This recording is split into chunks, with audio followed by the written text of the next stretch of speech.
Hi friends, welcome to Dheeru's kitchen. Today మన కిచెన్లో special recipe వచ్చేసి మునక్కాయ టమాటా కర్రీ అండి.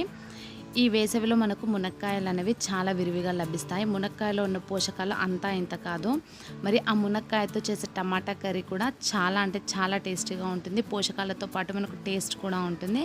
మరి ఆలస్యం చేయకుండా ఆ మునక్కాయ టమాటా కర్రీ తయారీ విధానం, ప్రాసెస్ ఏంటో చూసేద్దాం. ఈ మునక్కాయ టమాటా కర్రీ రెడీ చేయడానికి ముందుగా ఇక్కడ నేను ఉల్లిపాయలను, టమాటాలను, అలాగే మునక్కాయలను కూడా సన్నగా కట్ చేసి పెట్టుకున్నాను. ఇలా రెడీగా పెట్టుకొని మనము కర్రీ ప్రిపేర్ చేసుకుంటే ఫాస్ట్గా అయిపోతుంది ఫ్రెండ్స్.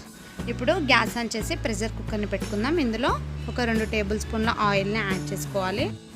ఇందులో ఆవాలు, జీలకర్ర, మినపప్పు, శనగపప్పు ఒక 1/2 టీ స్పూన్ లెక్క అన్నీ యాడ్ చేశాను. ఆయిల్లో దూరగా ఫ్రై చేసుకోవాలి. అలాగే ఫ్రెష్ అల్లం వెల్లుల్లి పేస్ట్ని కూడా ఒక 1/2 టీ స్పూన్ యాడ్ చేసుకోండి. మనం వేసిన అల్లం వెల్లుల్లి పేస్ట్ అనేది పచ్చివాసన పోయే వరకు ఒక 1/2 నిమిషం పాటు ఆయిల్లో వేగనివ్వాలి, ఫ్రై చేసుకోవాలి.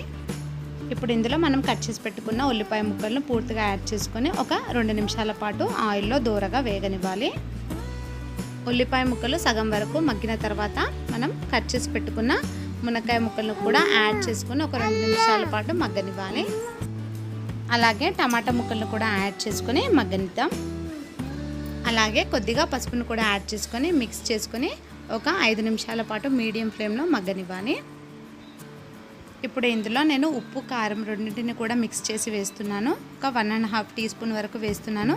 మీ స్పైసీనెస్ని బట్టి మీరు యాడ్ చేసుకోండి. కొద్దిగా కొత్తిమీరను కూడా యాడ్ చేసుకొని మిక్స్ చేసుకుందాం.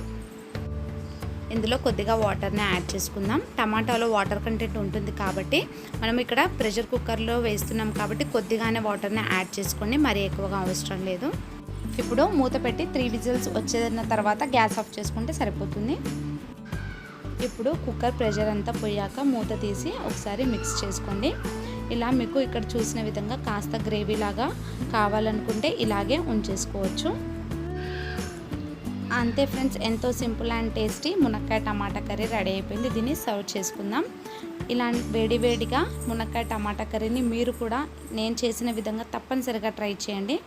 ఇప్పుడు నేను ఇందులో వేసే పొళ్ళు కనుక వేస్తే ఈ టమాటా కర్రీ అనేది మరింత రుచిని వస్తుంది. మీరు కూడా తప్పనిసరిగా ఇక్కడ నేను కొబ్బరి పొడిని, పల్లి పొడిని యాడ్ చేశాను ఫ్రెండ్స్. మీరు కూడా ఈ పొళ్ళు వేయటం వల్ల ఈ మునక్కాయ టమాటా కర్రీ అనేది మనకు మరింత రుచితో రెడీ అయిపోతుంది. చివరిగా మనం కొత్తిమీరతో గార్నిష్ చేసుకొని సర్వ్ అవుట్ చేసుకున్నామంటే వేడివేడి మునక్కాయ టమాటా కర్రీ అనేది రెడీ అయిపోయింది. నా రెసిపీ కనుక మీకు నచ్చినట్లయితే like and share and subscribe చేయండి. Thank you for watching.